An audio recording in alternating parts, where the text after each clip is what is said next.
हनुमान चालीसा में हनुमान जी को बुद्धिहीन क्यों कहा गया है? क्या कहा गया? हनुमान चालीसा में हनुमान जी को बुद्धिहीन क्यों कहा गया है? आप सभी चैनल को सब्सक्राइब कर लीजिएगा।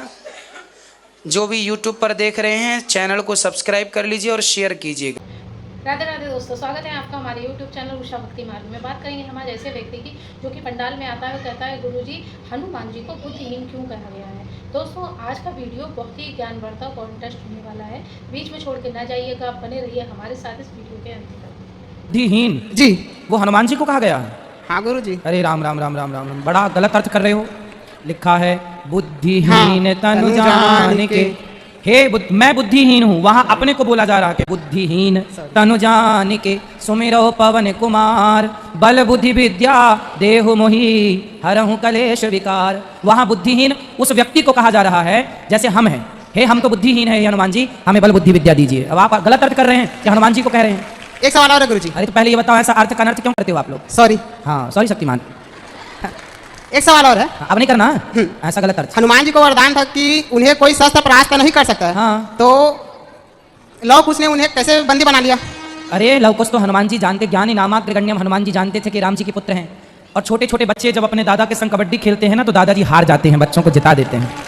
तो वो हनुमान जी जानते सब थे, हार गए बच्चों की खुशी। लक्ष्मण जी भी सब जानते थे, भरत जी भी सब जानते थे, लीला थी। बच्चे आप जब दादा बनोगे ना, बन गए क्या दादा? नहीं। शादी हो गई? नहीं। तो जब दादा बनोगे ना तो आप भी अपने बच्चों पोतों के संग खेलोगे, आप हार जाओगे, वो जीत जाएंगे, आपको खुशी होगी। ऐसे हनुमान जी खुशी मना रहे हैं कि हमारे प्रभु के पुत्र हमसे जीत रहे हैं। हाँ गुरुजी हमारे अंदर सहनशीलता कितनी होनी चाहिए? बहुत होनी चाहिए। फिर भी कितनी? अरे अब आप सही अर्थ करो तो खूब सहनशीलता होगी आपकी। अब कह रहे हो हनुमान जी को बुद्धिहीन क्यों कहते हैं? बताओ ना गुरुजी। सहनशीलता कितनी हो? कम से कम 100 गालियाँ तो सुनो। राधे राधे। मेरा नाम ममता साहू है, मैं सूरजपुर जिला से आई हूँ। हाँ आपका बहुत बहुत धन्यवाद गुरुजी। किस बात का? जब से आपकी कथा से जुड़े हैं तब से हमारे घर के जितने परिवार सब लाइन में आ गए गुरुजी, आपकी कथा से। लाइन में आ गए? जी कथा वाले लाइन में। हाँ अच्छा, कथा की लाइन में आ बस गए। एक नहीं आई है। कौन? मेरी बेटी। बात कराओ। राधे राधे गुरुजी। क्या नाम है आपका? राधे राधे। तनु साहू। तो आप लाइन में नहीं आई हो? कथा नहीं सुनती हो? सुनती हूँ। तो भगवान की पूजा वगैरह करती हो? रोज नहीं करती हूँ। अंडा खाती हो? जी। कितने खा जाती हो रोज? 2। और मुर्गी जी। कितनी खा जाती हो रोज? बताओ। 3-4 पीस। और मछली खाती हूँ। कितनी रोज? रोज नहीं खाती हूँ। हाँ तो आपको मछली, मुर्गी और अंडा में सबसे अच्छा क्या लगता है? सब अच्छा लगता है। और दाल रोटी अच्छी लगती है? लगती है। तो दाल रोटी से पेट क्यों नहीं भर लेते हो?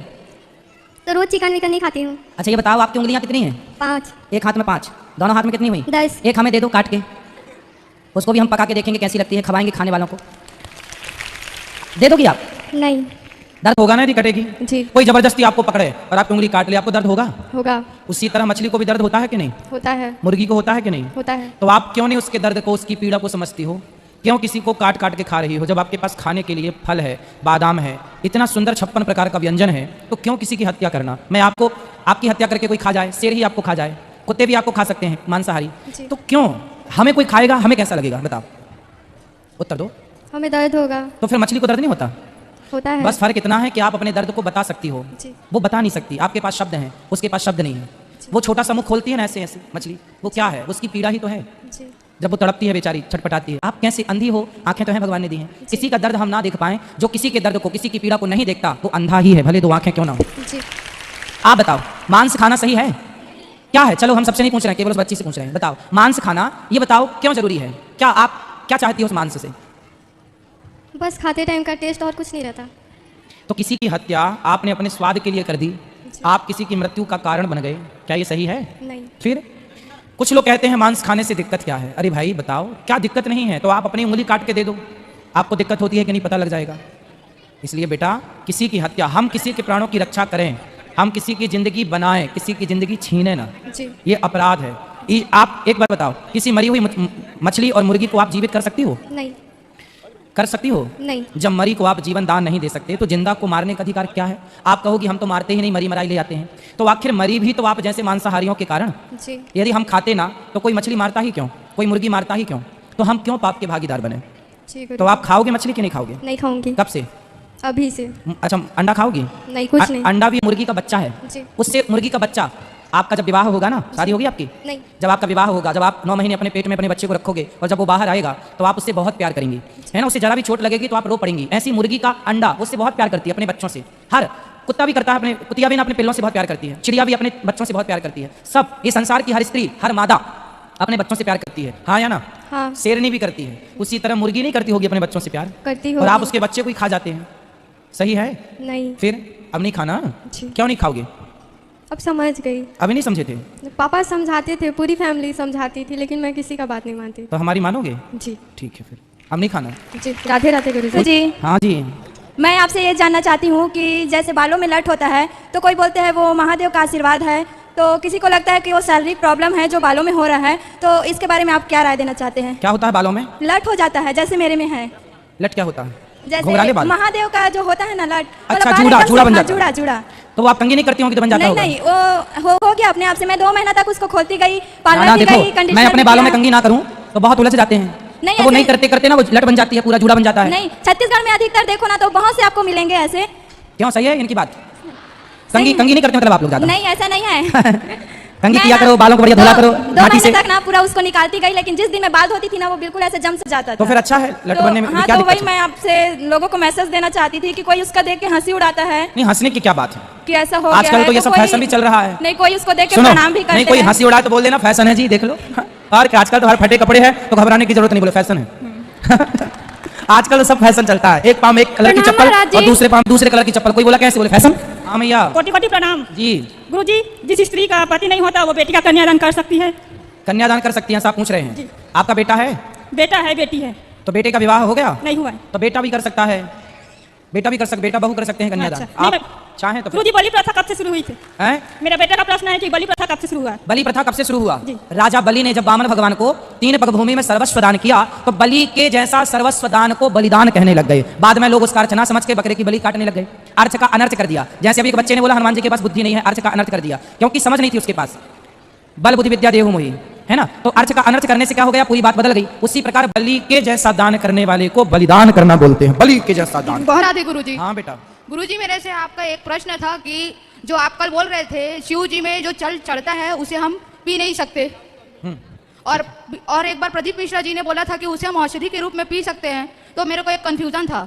इसके लिए आप शिव पुराण पढ़िए और शिव पुराण में जो लिखा है वो मानिए। शिव पुराण में मैं लिखा हुआ आपको बता सकता हूँ कि शिव पुराण के अनुसार शिवलिंग पर चढ़ा हुआ जल आज तक पहले भी कभी किसी ने सुना कि शिवलिंग पर चढ़ा हुआ जल पिया जाता है? नहीं पिया जाता। शिव पुराण में ही लिखा है कि नहीं पीना है।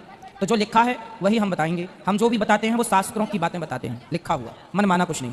धन्य गुरुजी, जय श्रीमन नारायण। जी। गुरुजी, मेरा प्रश्न ये है कि हाँ? तुलसी माला क्या रजस्वला धर्म में पहन सकते हैं?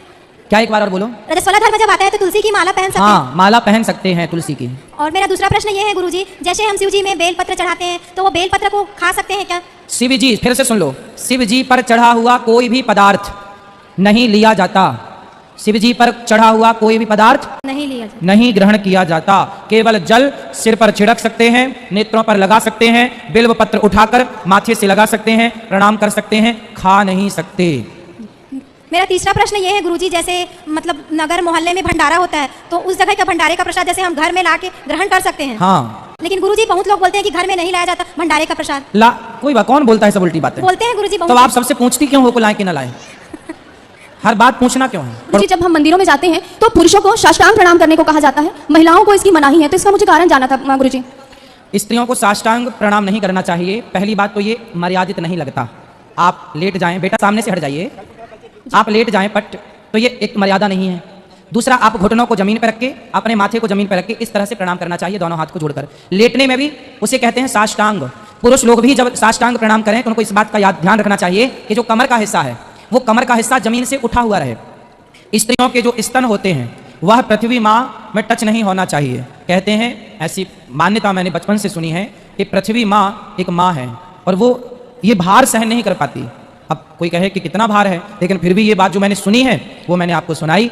स्त्रियों को प्रणाम लेट कर नहीं करना चाहिए, दंडवत नहीं करना चाहिए, घुटना, मस्तक और हाथ जोड़ते हुए, यही परंपरा है। तो जो परंपरा है पुरुषों की अलग है, स्त्रियों की अलग है, तो दोनों के लिए है। जी महाराज जी, मेरी एक आंटी जी हैं जिनके घर पे मैं रहती हूँ। आंटी जी ने सप्रेम अपने जो महिलाओं को घर खर्च के लिए जो पैसे मिलते हैं वो पैसे थोड़े थोड़े बचा करके आपके जो आश्रम है गौरी गोपाल आश्रम में अन्न क्षेत्र के लिए मुझे दान देने को कहा है महाराज जी, वो मैं आपको दान देना चाहती हूँ। उन्होंने कहा कि मेरे जो बचत के जो पैसे हैं वो भगवान श्री गोपाल के चरणों में चढ़ा दें। ठीक है, कहाँ है भैया? गायत्री नगर में है, वो आ नहीं सकती, 65 साल की उम्र है उनकी। खुश रहिए भगवान सीताराम। गुरुजी मेरा प्रश्न यह है कि हम वृंदावन धाम जाते हैं तो मंदिर में जो भगवान को चढ़ी हुई माला फेंक के देते हैं तो वो पैर में लगती है, तो तुलसी माला भी फेंक के देते हैं। देते बेटा, फेंकते हैं मतलब वो प्रसादी आप सब भक्तों को देते हैं, दिया जाता, मिल जाए तो उसे ले आओ घर, सुरक्षित रखो। जब भी दर्शन हो तो ये भाव बनाओ कि बिहारी जी का स्मरण कर लो, क्योंकि वो मंदिर से प्राप्त हुई है तो भगवान से वो कनेक्ट करती रहेगी माला, प्रसादी माला। वो फेंकी नहीं जाती, वो आप लोगों को दी जाती है। जी गुरुजी। हाँ, अब उसे आप लोग संभाल पाए तो ठीक है, नहीं तो चरणों में जाएगी, तो संभालना आपका धर्म है। जय सीताराम। हम आपको पैरों में। खुश रहिए बाबा। मेरा क्वेश्चन था कि मेरे पिताजी ठाकुर जी के बहुत बड़े भक्त थे और निर्जला एकादशी व्रत में थे और उनके पेट में इन्फेक्शन हो गया निर्जला एकादशी के वजह से, गैस की वजह से उनका डेथ हो गया। और सुबह बहुत मतलब काफ़ी समय तक पूजा किए, वो 2-2.5 घंटा समथिंग में पूजा किए। उसके बाद पेट में दर्द हुआ, बहुत सारा प्रॉब्लम आया, मेडिकल में ले जाते रास्ते में एक्सपायर हो गए। तो एक क्वेश्चन पूछना था सर बाबा कि उनको क्या मिला होगा, मतलब मरने के बाद उनको क्या मिला होगा? एकादशी के दिन मृत्यु हुई है तो श्रेष्ठ मृत्यु है, भगवान का चिंतन करते हुए गए तो भगवत धाम को ही गए। हाँ, तो वही ये तो बहाना है कि पेट का दर्द और गैस, लेकिन मौत तो अपना जब आती है तो टाइम से आती है। जी बाबा, वही पूछना था कि निर्जला एकादशी के दिन वो व्रत थे। हाँ, और पहले से वो सब उनका शुभ हुआ, क्योंकि एकादशी की तिथि किसी भाग्यशाली को ही प्राप्त होती है। तो देखा दोस्तों, आज का वीडियो आपने पूरा देखा और सुना। जैसे कि उस व्यक्ति ने कहा कि गुरुजी हनुमान जी को बुद्धिहीन क्यों कहा गया है, उस पर गुरुजी ने यही समझाया कि हनुमान जी को बुद्धिहीन नहीं कहा गया है। जो हम चौपाई इस चीज़ को पढ़ते हैं, जैसे कि कोई भी व्यक्ति पढ़ता है तो कहता है कि उसमें लिखा है कि बुद्धिहीन तनुजानिके सुमिरो पवन कुमार, जैसे कि बुद्धिहीन वो अपने आप को कह रहा है और कह रहा है कि भगवान हम बुद्धिहीन हैं, इस हम बुद्धिहीन को आप बुद्धि दो, सद्बुद्धि दो और ज्ञान दो। लेकिन उसकी समझ में ये आता है कि हनुमान जी अपने लिए ऐसा कह रहे हैं।